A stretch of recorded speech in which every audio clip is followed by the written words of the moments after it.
Hey everybody. Hey everyone. So we took a break, went and had some Cracker Barrel, and then now we're going back to the prison. Thoughts? Um, it's just been a great She don't have any experience. thoughts. Go ahead, Eddie. No, it's just been so amazing to see, um, just to have the privilege to be able to be a part of changing somebody's life, and it's just very evident. Um, every extra minute we have, we're in the Christian pod, just trying to sow into their lives and encourage them and challenge them, and they're very appreciative. And we had one group of men. We just saw men today, and we had one group of men where, like, everybody but two men stood up and rededicated their lives to the Lord, which just, again, it just, like, kind of blows me away that you know there are so many people who at some point in their life accepted the Lord and ended up in prison. Yep. So, but I'm amazed at him, because honestly I am exhausted and barely can keep my eyes open while he's and he's the one that's pouring out, and I don't know how he does it, but I'm very proud of him. Well, it's like emotionally, I'm fatigued, and but physically, it's like, the grace of God, like, it just gives you adrenaline. And it was tough groups today. I mean, the first group of men, they weren't so bad. I mean, part of healing, part of changing your life is about admitting your need.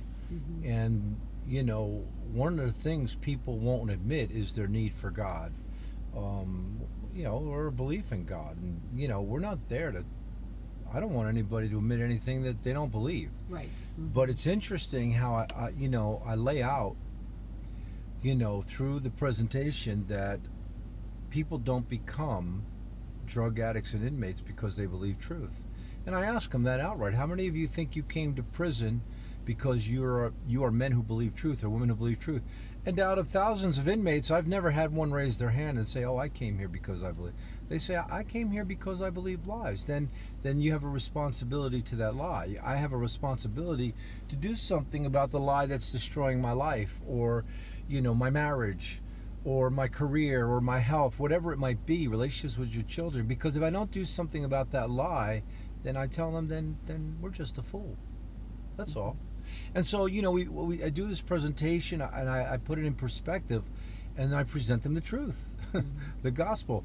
And then, I ask, if how many people would love to know peace in their life, or joy, or freedom, being delivered from the strongholds of their past. I explain how it's generational, how most of us end up in prison.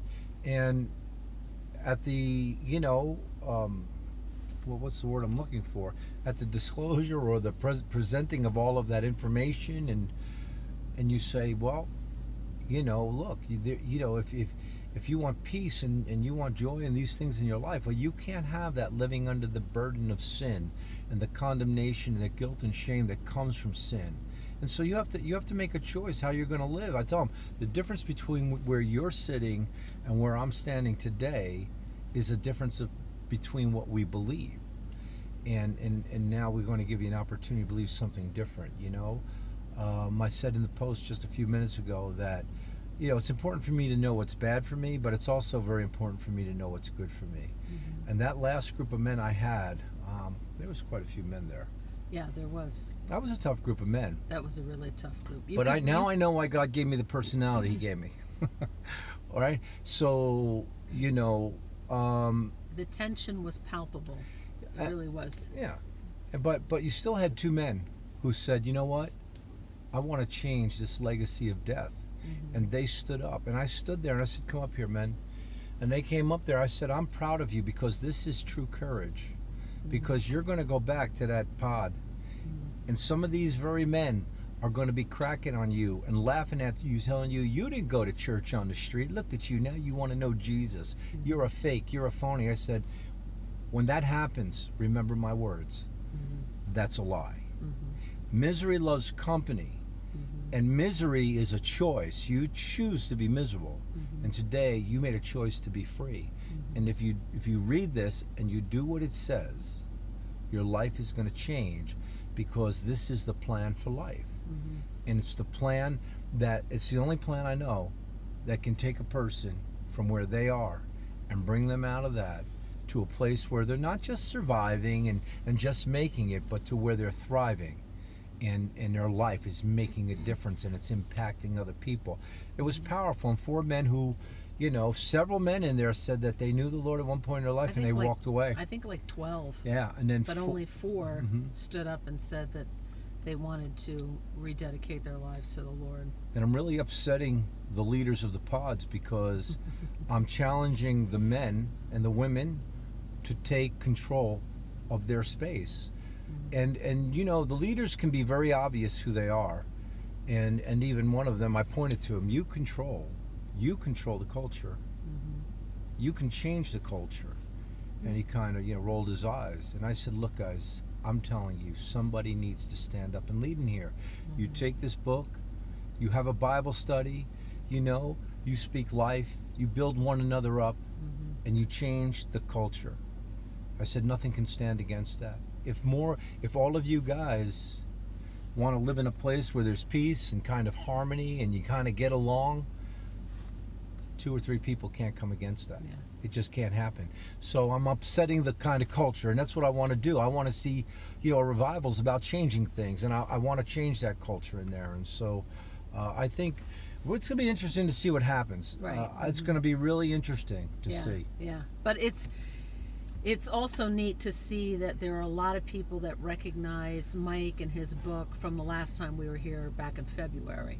Well, last time we were here, they hadn't read it, but now I left the book there, right. Mm-hmm. and they'll come in and sit down and they'll look at me and they'll go, "Oh, you're Mike," Yeah, and it's right. very cool because they've read it, and then the testimony just adds that much more, I guess, to the experience of reading it. Yeah. Mm-hmm. And hopefully, we have Wednesday, Thursday, Friday. Caitlin's going to join us tomorrow. Yep. Mm-hmm. And hopefully, we're going to be able to spend some time with these men and women and just sit there and have intimate conversation with them about the things that we've discussed through testimony. But it's a powerful time.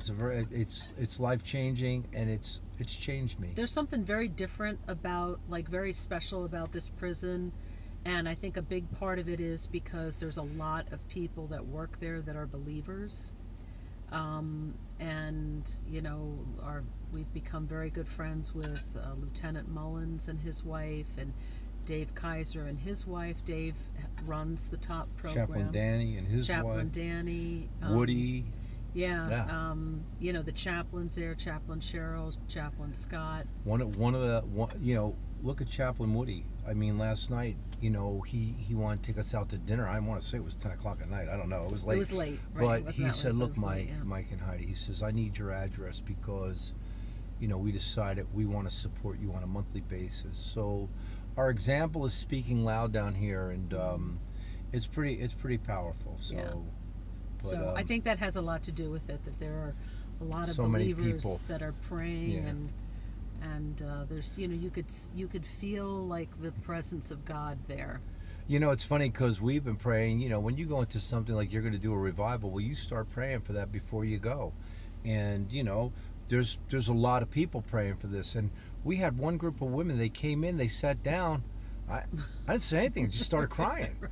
I was just like what's going on, Right, but I right. knew what was going on, Yeah, because we pray for God to go before us and touch the hearts and minds, that they would have ears to hear and eyes to see. And they just sat down and they just started crying. Right. And it's just, how do you explain that apart from God, unless, I'm looking that bad.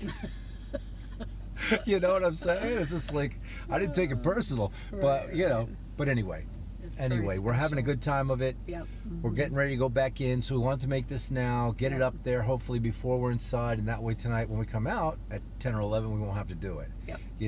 But we wanted to do it, so to give you some feedback on today. Again, we love you all. Thank you for your...